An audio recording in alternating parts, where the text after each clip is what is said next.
우리 하나님 말씀은 시편 73편 1절에서 9절 말씀 보도록 하겠습니다.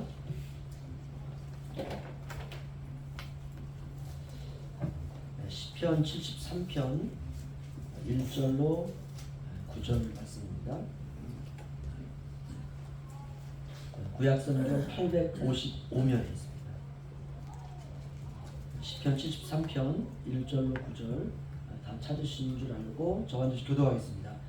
하나님이 참으로 이스라엘 중 마음이 정결한 자에게 선을 행하시나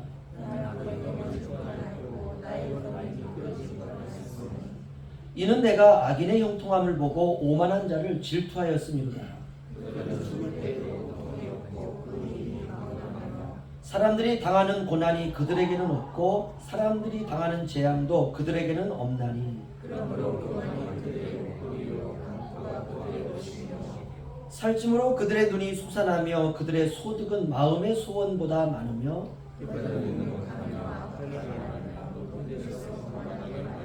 다 함께요. 그들의 입은 하늘에 두고 그들의 혀는 땅에 두루 다니도다.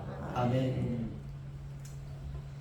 오늘 시편 73편 1절에서 9절 꿈인가 생시인가 라는 제목으로 함께 은혜를 나누기를 원합니다. 시편 73편을 설교를 좀 해야 되겠다라고 마음 먹게 된 이유는 이제 새벽 예배 때 시편 강의를 하고 있는데요. 73편 설교를 좀 새벽 예배를 좀 준비를 하면서 제 마음에 너무 다가오는 게 너무 많아가지고 새벽 시간에 한 딱 15분 정도 설교하는 걸 가지고는 이 안에 있는 내용을 좀 풍성히 드러낼 수 없을 것 같아서 우리 교우들과 함께 나누는 시간을 좀 가져야 되겠다 해서 73편을 준비하게 됐습니다. 그 스패포드라고 하는 목사님, 법률가가 있는데요. 그는 성공한 법률가입니다. 돈도 있고 명예도 있고 부족한 것이 없는. 그에게는 한 아내와 4명의 딸이 있는데요. 1873년 유럽 여행을 계획합니다. 얼마나 설레이겠어, 그렇죠? 한 가족이 사랑하는 자녀 넷과 자기 아내와 유럽 여행을 계획하고 떠나는 날 다가오는데 피치 못할 문제가 생겼어요. 자기가 이런 법률 쪽 일을 다루다 보니까 그냥 스케줄이 아주 급한 스케줄이 잡혀서 본인이 같이 갈 수가 없는 겁니다. 그래서 딸과 아내를 먼저 보내고 자기는 이제 다음 배로 이렇게 이제 가게 되어서 먼저 4명의 딸과 아내가 먼저 승선을 하게 됐습니다. 근데 가다가 배가 침몰하게 되었어요. 4명의 딸이 다 죽게 되고 아내만 구사일생으로 살게 되었습니다. 이 소식을 스패포드가 듣고 이 어떤 걸로 표현할 수 있습니까? 이 감정을, 그렇죠? 자녀 넷이 한 날 그 행복하고 아름다움을 꿈꾸었던 일생일대 그 첫 번째 처음 그 여행에서 그냥 4명의 자녀가 죽은 겁니다. 너무 고통스럽고 힘들어서 그 자녀가 죽은 그곳을 향해서 배를 타고 가게 됩니다. 거의 가까워 왔을 때 이제 옆에 있는 승무원이 말합니다. 바로 이곳이 당신의 4명의 딸이 죽은 장소이고 당신의 아내가 구사일생으로 구출받은 장소입니다. 라고 할 때 그의 마음은 정말 무너져 내리죠. 그래서 자신의 마음이 절망과 고통으로 무너져 내릴 때 그의 입을 통해서 확 나왔던 시가 하나 있습니다. 그게 찬송가 413장 내 평생의 감격. 우리 한번 이 시간 오늘 설교와 관련이 있기 때문에 불러보도록 하겠습니다. 413장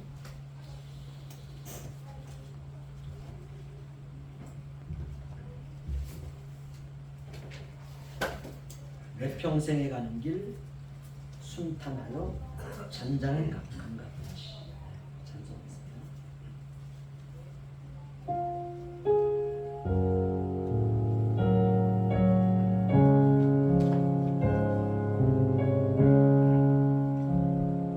내 평생에 가는 길 순탄하여 늘 잔잔한 강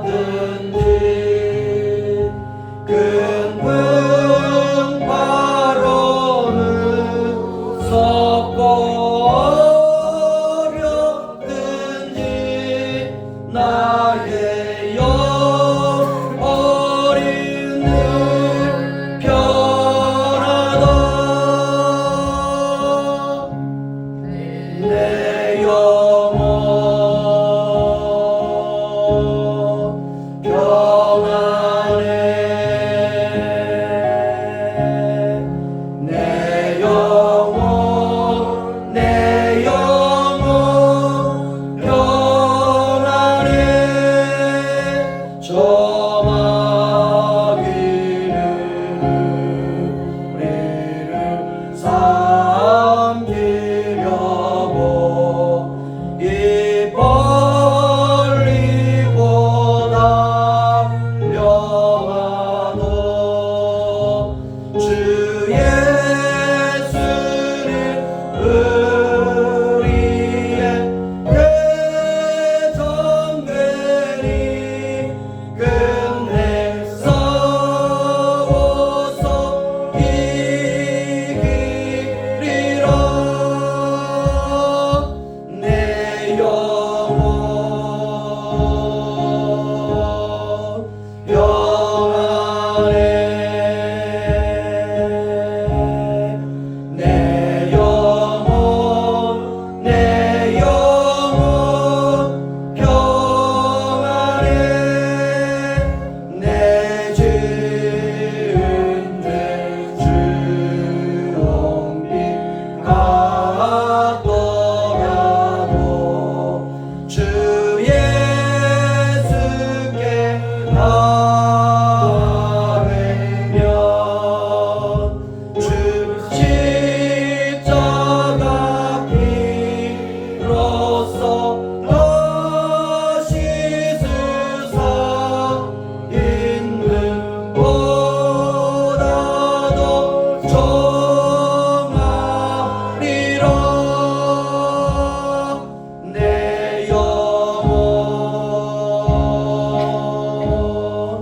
평안해. 내 영혼 평안해. 저 공중의 구름이 일어나며 큰 나팔이 울릴 때에 주 오셔서 세상을 심판해도 나의 영혼은 겁없으리. 내 영혼 평안해. 내 영혼 평안해. 할렐루야. 정말 평안하십니까?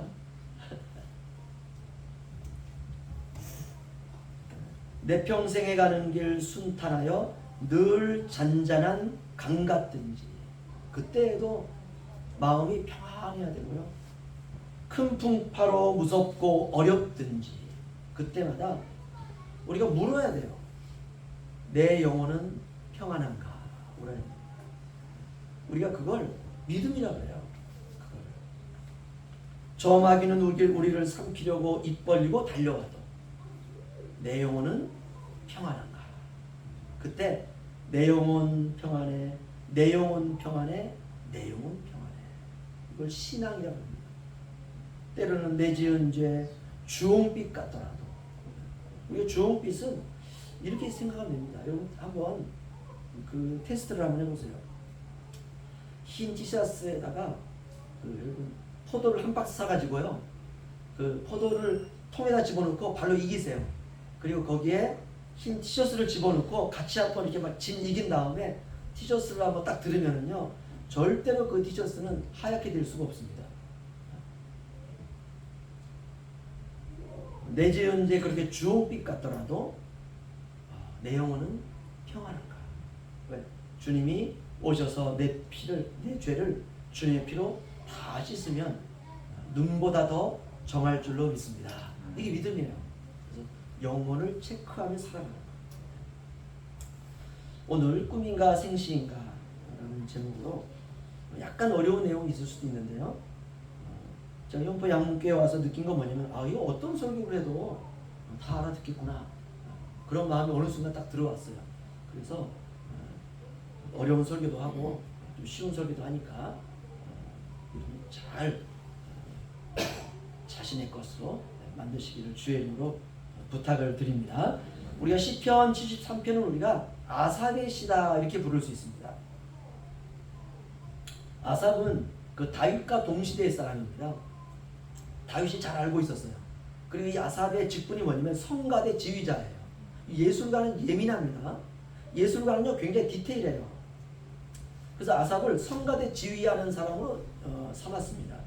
역대하 29장 30절을 보면 히스기야 왕은 아삽을 이렇게 부릅니다. 그는 선견자라. 다시 말하면 선지자와 같다는 것입니다. 이 아삽이 지은 시가 11편이 있는데요. 그 중에 첫 번째가 73편입니다. 아주 오래전 사람이지만 그가 고백하는 이 이야기를 들으면 꼭 나의 이야기 같아요.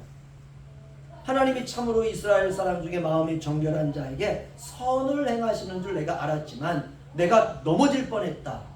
내 걸음이 미끄러질 뻔했다. 이렇게 말해요. 꼭 우리의 이야기 같아요. 언어가 수천 년이 지났지만 이거 내가 뭐 듣던 엊그제 얘기 같은데 이렇게 쉽게 우리에게 말하고 있습니다. 그 이유는 사람은 똑같습니다. 뭐 수천 년 전 사람이냐 수백 년 전 사람이냐 어제 사람이나 오늘 현대인인 우리나 똑같습니다. 우리의 마음은 다 죄성으로 물들여 있어요. 다 인간은 죄인입니다. 그래서 어제나 지금이나 인간은 다 똑같습니다. 1절에서 5절 이 아삽은 도대체 무슨 일 때문에 그가 고민을 했는지 1절에서 5절에 나와 있습니다. 저와 같이 교도가죠. 하나님이 참으로 이스라엘 중 마음이 정결한 자에게 선을 행하시나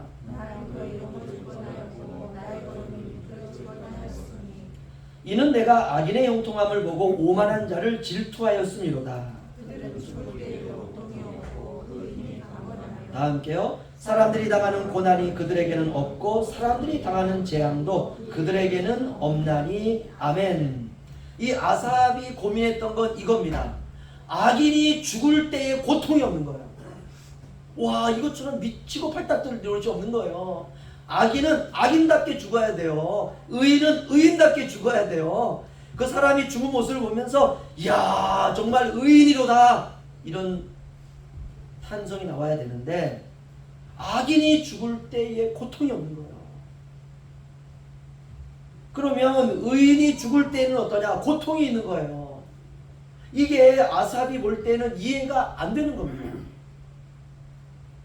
악인이 의인처럼 죽고 의인이 악인처럼 죽는 현실을 바라보면서 아삽의 마음속에 의심이 드는 거예요. 하나님은 과연 존재하시는가?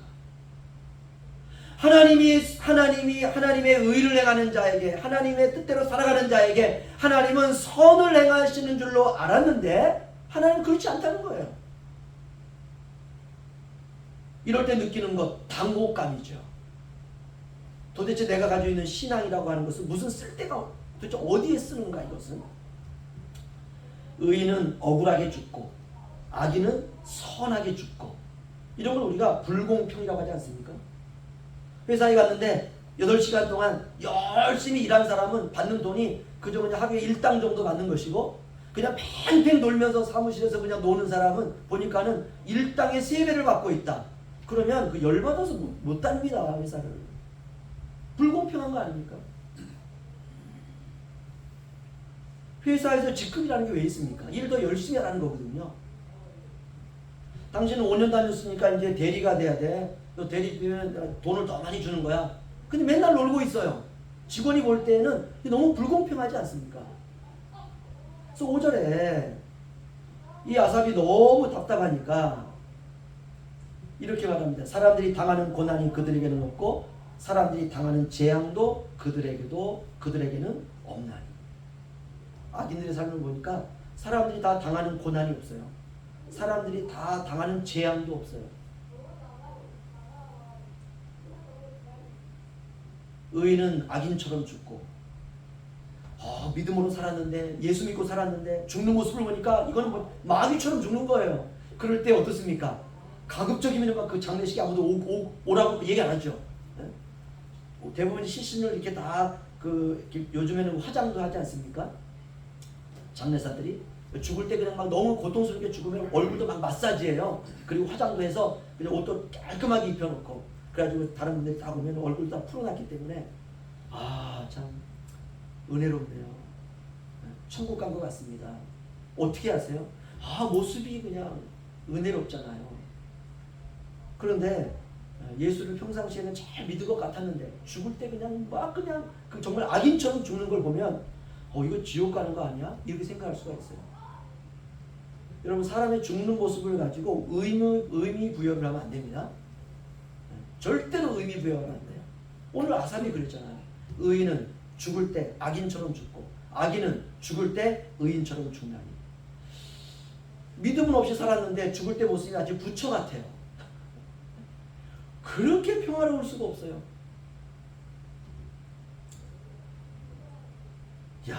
이 사람은 죽어서 천국 갔을 것 같다. 그렇지 않습니다. 여러분, 죽을 때 우리가 평화롭게 죽었는데, 의인처럼 죽었는데 죽은 다음에 지옥 간다면 그게 무슨 의미가 있습니까? 죽었을 때 그 모습이 무슨 의미가 있어요? 중요한 것은요, 살아있을 때 믿음으로 사는 게 중요합니다. 할렐루야.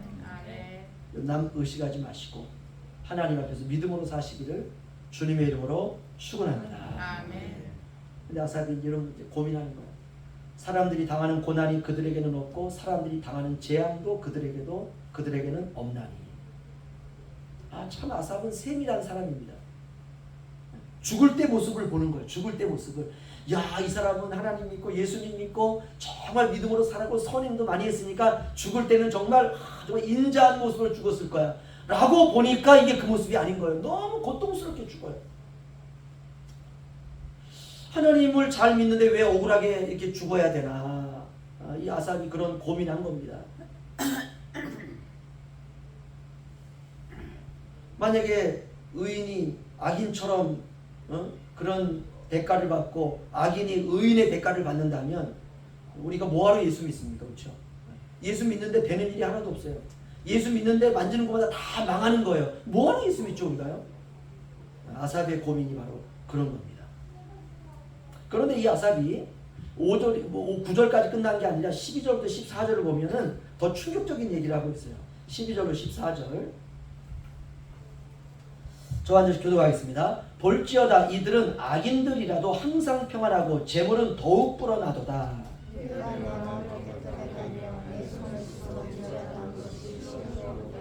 다 함께요. 나는 종일 재난을 당하며 아침마다 징벌을 받았도다. 아멘. 그러니까 의인이 악인처럼 죽고 악인이 의인처럼 죽는 거 이거 죽을 때 모습이야 이렇게 따질 수 있지만 이 아삽은 살아갈 때 자신의 모습을 보니까 우리가 살 때 중요한 게 돈 아닙니까? 사실은요. 우리가 돈 앞에 벌벌벌 떨잖아요. 사실. 여러분, 돈으로부터 자유로우시기를 주의 이름으로 축원합니다. 그래야 물질을 주세요. 그러니까 이 아삽이 지금 재물에 대해서 지금 이제 고민하는 거예요. 볼지어다 이들은 악인들이라도 항상 평안하고. 여러분, 악인이 어떻게 평안할 수가 있습니까? 이러면 안 되잖아요 도대체.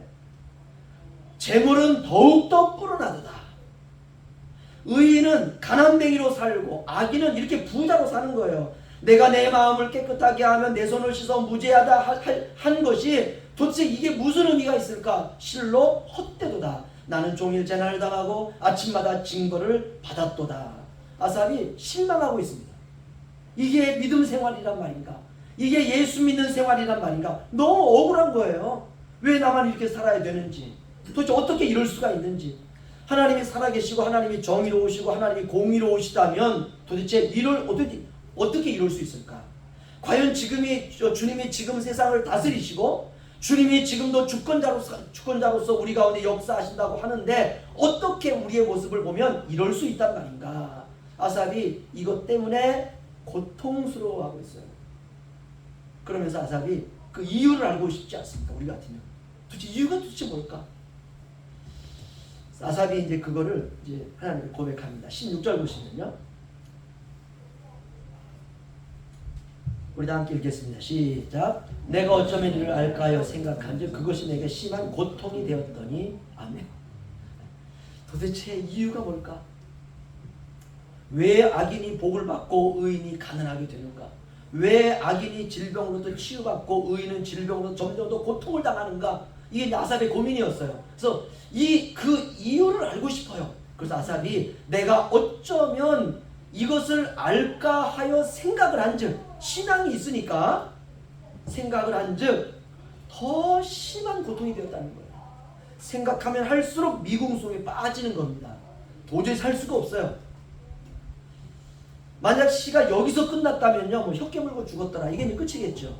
그런데 이 시는 여기서 끝나지 않습니다. 이 시에 반전이 있어요. 그게 17절로 20절입니다. 저 완전히 교독하겠습니다. 하나님의 성소에 들어갈 때에야 그들의 종말을 내가 깨달았나이다. 그들이 어찌하여 그리 갑자기 황폐되었는가? 놀랄 정도로 그들은 전멸되었나이다.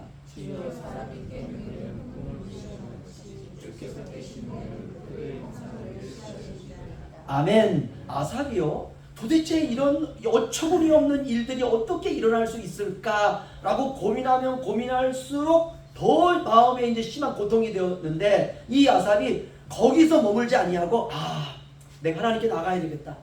내가 성전으로 가야 되겠다.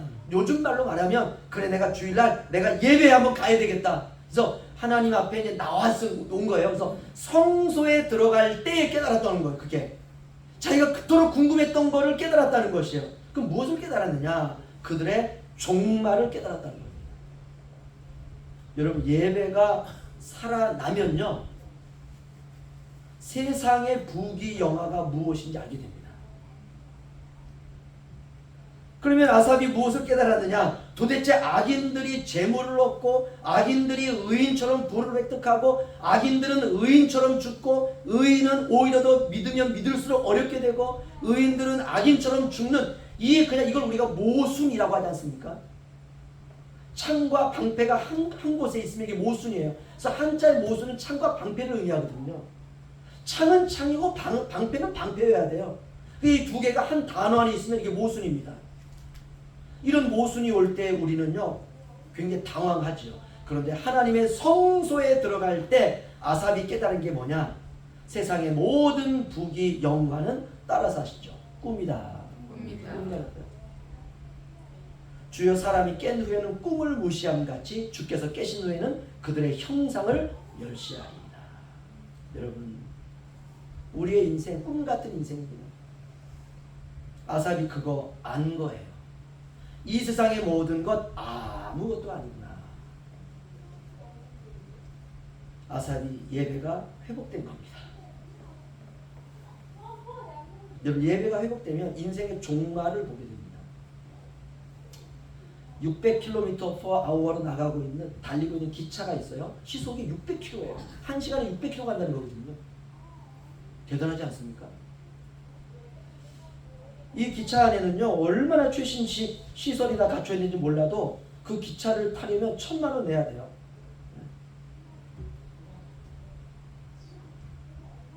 여러분, 백화점에 가면은 물건이 다 비쌉니다. 백화점에 가서 명품을 사려고 한다. 예를 들어 가지고 백화점에 가서 뭐 샤넬이라든지 뭐 누이비통이라든지 명품이 얼마나 많습니까? 명품 샵에 딱 가려고 하면 사람들이 별로 없어요. 한두 명밖에 없어요. 그래도 그 상점이 유지된다는 게 기적이에요. 이유가 뭡니까? 비싸요. 물건 하나가. 핸드백 하나 사려고 하면요, 뭐 1,000만 원, 2,000만 원, 더 비싼 거면 몇 천만 원 이렇게 갑니다. 핸드백 하나가. 백화점은 돈 없는 사람은 오지 마시오.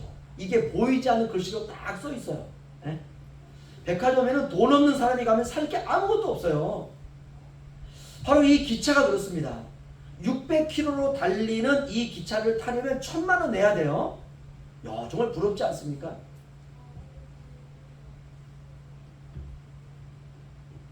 유럽 여행 가려면 1,000만 원 있어야 됩니다. 한 식구가 유럽 여행을 간다? 개인이 가려고 해도 거의 1,000만 원 들어가요. 남들은 다 유럽 여행 간다고 하는데, 죽기 전에 한 번은 간다고 하는데, 내 나이 70이 되어도 지금까지 뭐 동남아는커녕 뭐 제주도도 한 번 못 갔다. 유럽은 불가능하죠. 우리 생전에 간다는 게.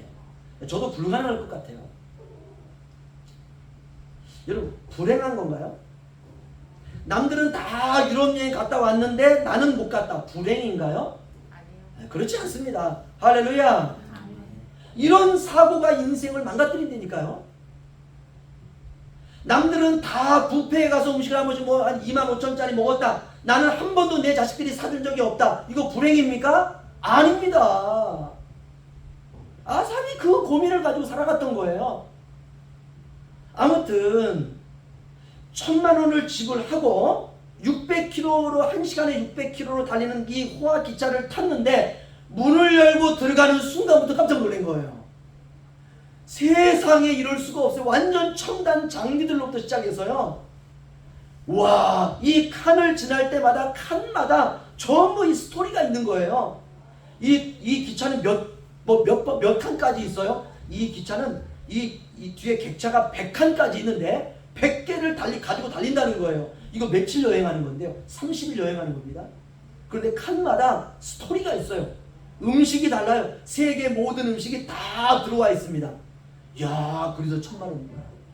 아무튼 그 기차를 탔습니다. 타고 가는데요. 와, 이 밖에 이 펼쳐진 풍경이 이게 보통 풍경이 아니에요.